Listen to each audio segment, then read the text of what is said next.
مفتی صاحب بندہ کون سے فرقے کو فالو کرے؟ بریلوی، اہل حدیث یا دیوبندی؟ یہ کئی بار اس کا جواب دے چکا ہوں. کسی فرقے کو فالو نہ کرو, اس اسلام کو فالو کرو کہ جب بر صغیر میں اسلام آیا تھا تو کوئی فرقہ نہیں تھا. جو اسلام آیا تھا اس اسلام کو فالو کرو. وہ کون سا اسلام آیا تھا وہ میں آپ کی خدمت میں پیش کر دیتا ہوں. دیکھو ہوا یہ ہے, عبداللہ بن مسعود گئے کوفہ. حضرت عمر نے عبداللہ بن مسعود کو کہاں بھیجا؟ کوفہ بھیجا. اور حضرت علی نے بھی کوفہ کو اسلام کا یعنی دارالخلافہ بنایا. حضرت علی کے ساتھ 1400 صحابہ بھی چلے گئے جو علم میں بہت پایہ درجے کے تھے. تو کوفہ اسلام کا مرکز بن گیا. سمجھ رہے ہو؟ لہذا حدیث سب سے زیادہ کہاں سے پھیلی؟ کوفہ سے. بخاری مسلم کے راویوں میں کوفہ کے راوی سب سے زیادہ. قرآن جس قرات پہ ہم پڑھتے ہیں وہ بھی کوفہ کی قرات. تو اسی طرح قرآن و حدیث سے جو مسائل نکالے گئے جس کو فقہ کہا جاتا ہے وہ بھی کوفہ کا دنیا میں سب سے زیادہ رائج ہوا ہے, کیونکہ حضرت علی اور عبداللہ بن مسعود کے شاگردوں نے کوفہ کو مسکن بنایا. ان کا علم دیگر اصحاب سے زیادہ تھا. تو پھر عبداللہ بن مسعود کے جو فتاوی تھے, علامہ ابن تیمیہ نے لکھا ہے جس طرح عبداللہ بن مسعود اور ان کے شاگردوں کے فتوے یعنی ان کی جو فقی آراء ہیں وہ دنیا میں جتنی شہرت ان کو ملی ہے اتنی کسی کو نہیں ملی. تو عبداللہ بن مسعود کے شاگردوں کے بہت سارے شاگردوں میں جو سب سے اہم ترین شاگرد تھے وہ حضرت علقمہ اور اسود تھے. سمجھ رہے؟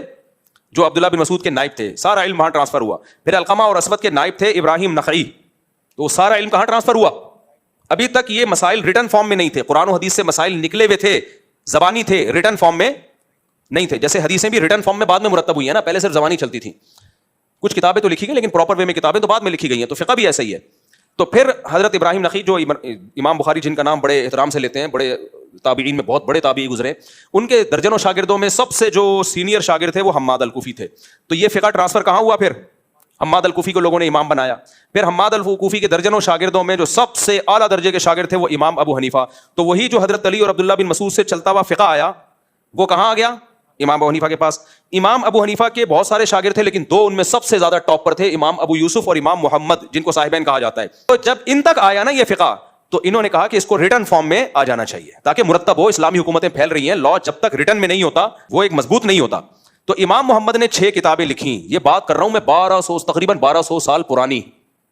وہ 6 کتابیں کیا تھیں؟ سیر صغیر, سیر کبیر, جامع صغیر, جامع کبیر, المبسوط, الزیادات. یہ 6 کتابیں لکھی جو آج بھی ملتی ہیں, لائبریریوں میں موجود ہیں. ان 6 کتابوں سے وہ اسلامی فقہ جو نبی سے چلتا ہوا عبداللہ بن مسعود, حضرت علی اور پھر علقمہ اور اسود اور ان کے واسطے سے ہوتا ہوا ابراہیم نخعی, پھر حماد الکوفی, پھر امام حنیفہ تک آیا. اور امام محمد نے یہ 6 کتابیں لکھ کے اس کو ریٹن فارم میں بولو مرتب کر دیا. تو دنیا میں سب سے زیادہ پھر اسی کو فالو کیا گیا. پھر جب اسلام دنیا میں گیا تو کوفہ کے مجاہدین دنیا میں سب سے زیادہ پھیلے ہیں. وہی مجاہدین بر صغیر میں آئے. سمجھ رہے ہو کہ نہیں سمجھ رہے؟ وہی مجاہدین کہاں آئے؟